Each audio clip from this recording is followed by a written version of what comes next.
I'm Judy Pretto, and welcome to HealthCurrents.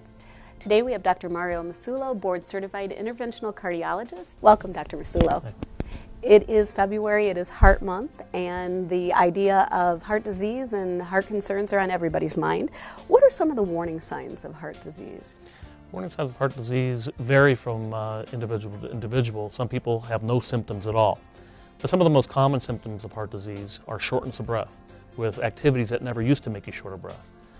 So for instance, if you're used to climbing the stairs and never bothered you, but now you start climbing the stairs and you have to stop, take a breath, or when you get to the top, you're breathing rather hard, that might be a sign of heart disease. Chest pain is one of the things people always talk about, but chest pain is such a subjective description. Some people will describe chest pain as pressure, but when you ask the patient if they've had any chest pain, they say no, because pressure to most people doesn't relate as pain. So pressure in the chest, indigestion, nausea, shoulder pain, they can all be symptoms of heart disease. But most people, when they do have heart disease, start experiencing the shortness of breath. So we talked about some of the warning signs of heart disease. Who's at risk for heart disease? Anyone's at risk for heart disease. Usually the people start experiencing the symptoms of heart disease in their mid to late 40s on up. There are people who have the heart disease at a younger age, but they tend to have a very strong family history for premature heart disease. So if you're mid to late 40s on up and you start experiencing some of the symptoms that we've already discussed, you might want to consider discussing this with your family physician. And if I discuss this with my family physician, there are concerns that arise. What happens next? When would I come and see someone like you, an interventional cardiologist? Typically, your family physician is going to put you through initially a questionnaire that they're going to have in their minds to say, does this really sound like it's cardiac or not?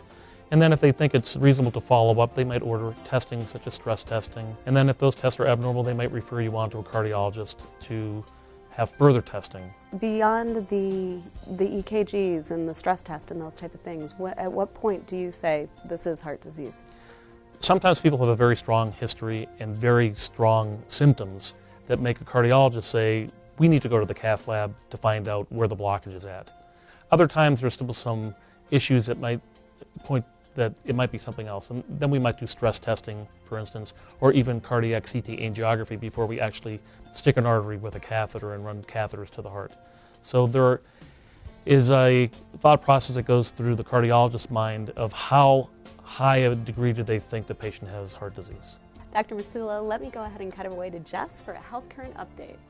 The last of Riverside's Heart Smart Lecture Series will be presented Tuesday, February 26th from 6 to 8 p.m. at the Riverside Health Fitness Center.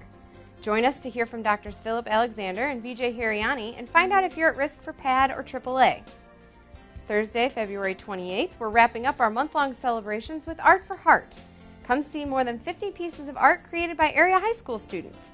Enjoy great food and music while seeing the journey to a healthy heart through the artist's eyes. The juried art exhibit will be held at the Majestic Theater in Kankakee from 5 to 7 p.m. And don't forget to join us Thursdays in the Pavilion Lobby for a fun, short game to help improve heart awareness. Thanks, and back to you. All right, and we're back with Dr. Mario Masulo. Dr. Masulo, if there was one takeaway for a patient to know about what they need to think about when they talk to their primary care physician about heart disease, what would that be? Probably what their risks are to have heart disease. Typically family history for premature heart disease, overweight, smoking, diabetes, high cholesterol, high blood pressure. Those are all risks. So depending on how many of those risk factors you have, you might want to talk to your family physician in more detail about how likely they think that you might have heart disease. Thank you, Dr. Masulo. Okay. And thank you for joining us for Health Currents. So stay current, stay healthy, stay tuned.